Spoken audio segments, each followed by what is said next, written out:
Hello friends, welcome back to healthy stocks. आज हम बात करेंगे एक ऐसे कंपनी के बारे में जो फंडामेंटली स्ट्रॉन्ग तो है और अट्रैक्टिव बात यह है कि ये फिलहाल हमें बहुत ही सस्ते दाम पे मिल रहा है। लगभग 50% के ऊपर के डिस्काउंटेड प्राइस पे मिल रहा है। तो जिस कंपनी को हम डिस्कस करने वाले हैं वो है जेके पेपर लिमिटेड। इस कंपनी का बिजनेस मॉडल तो आप लोगों को पता ही है। ये company office papers, coated papers और पैकेजिंग बोर्ड्स में अपने इंडिया में लीडर है। It means this company is leader in his business segment. और जो कंपनी अपने बिजनेस में लीडर होती है, ऐसी कंपनीज में ग्रोथ का अच्छा खासा स्कोप होता है। ये कंपनी पेपर्स तो बनाती है और साथ ही साथ पैकेजिंग सॉल्यूशंस भी प्रोवाइड करती है। ये कंपनी इंडिया को छोड़ के बाकी 60 कंट्रीज में अपने माल को एक्सपोर्ट करती है, like US, UK, Bangladesh, Singapore, Malaysia, Africa and the middle east. तो ये तो हो गया इसका बिजनेस मॉडल। अब बात कर लेते हैं कंपनी के फंडामेंटल्स, फाइनेंशियल्स और टेक्निकल्स।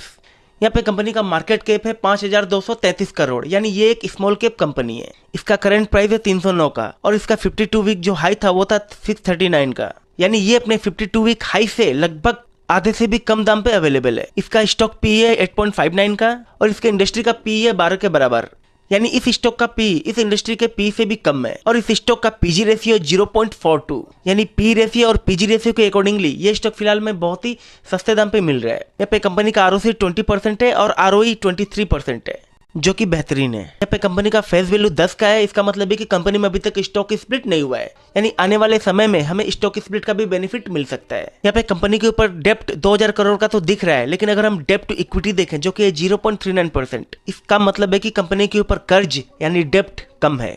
हम कह सकते हैं कि कंपनी के फंडामेंटल काफी स्ट्रॉन्ग है। अगर हम कंपनी के क्वार्टर रिजल्ट्स की बात करें तो कंपनी ने अपने सेल्स और अपने नेट प्रॉफिट में पिछले कुछ क्वार्टर्स में कुछ खास परफॉर्म नहीं किया है, जिसकी वजह से बीते कुछ समय में कंपनी के ऊपर प्रेशर रहा है। अभी कंपनी के क्वार्टर 4 का रिजल्ट आना बाकी है, तो हमें देखना होगा कि इस क्वार्टर कंपनी का क्या परफॉर्मेंस रहता है। लेकिन अगर हम इस कंपनी के एनुअल रिजल्ट पर नजर डालें तो यहाँ पे हम देख पा रहे हैं कि कंपनी ने अपने सेल्स और अपने नेट प्रॉफिट में अच्छा खासा ग्रोथ किया है और कंपनी ने इस ग्रोथ को निरंतर रखा है। तो इस कंपनी का जो क्वार्टर 4 का रिजल्ट है वो बहुत ही इंपॉर्टेंट रहेगा। अब बात कर लेते हैं कंपनी के शेयर होल्डिंग पैटर्न की। तो किसी भी कंपनी में हमें इन्वेस्टमेंट करने के पहले ये देखना होता है कि कंपनी में प्रोमोटर्स का स्टेक कितना है और इस कंपनी में FIDIs यानी इंस्टीट्यूशनल इन्वेस्टर का इन्वेस्टमेंट है या नहीं। तो यहाँ पे हम देख पा रहे हैं कि यहाँ पे प्रोमोटर्स का स्टेक है लगभग 50% के आसपास, FIs है लगभग 12% के आसपास और DIs है 5.5% के पास। यानी FIDIs का स्टेक इस कंपनी में लगभग 17-18% के आसपास है, यानी FIDIs का भरोसा इस कंपनी पे है। And now let's analyse the technicals of this company. ये है जेके पेपर का 1 डे का चार्ट।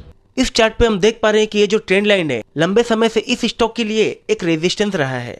लंबे समय से ये स्टॉक इस ट्रेंड लाइन से डिक्लाइन होता आ रहा है और ये जो 308 का लेवल है, ये लेवल इस स्टॉक के लिए एक इंपॉर्टेंट लेवल है, क्योंकि ये स्टॉक पिछले 2-3 महीने से इसी लेवल के आसपास कंसोलिडेट कर रहा है। तो ये जो बॉक्स है, ये बॉक्स इस स्टॉक का एक सपोर्ट जोन है, यानी रिसेंटली ये स्टॉक अपने सपोर्ट के आसपास है। तो ये स्टॉक इस लेवल के आसपास कुछ समय तक कंसोलिडेट रह सकता है। ये स्टॉक इस ट्रेंड लाइन को ब्रेक करके ऊपर जाता है और ऊपर सस्टेन रहने में सफल रहता है, तो इस लेवल से इस स्टॉक में हम अच्छा खासा रिटर्न पा सकते हैं। और इस स्टॉक को जो बड़े एनालिस्ट है उन्होंने 100% बाइंग रेटिंग दी है, यानी इस स्टॉक में अभी एंट्री लेना हमारे लिए फायदेमंद हो सकता है। So this video is only for information purpose. So before investment, please do your own analysis and own research. This video is not any kind of recommendation. So if you like the information, then please like the video and do subscribe to the channel.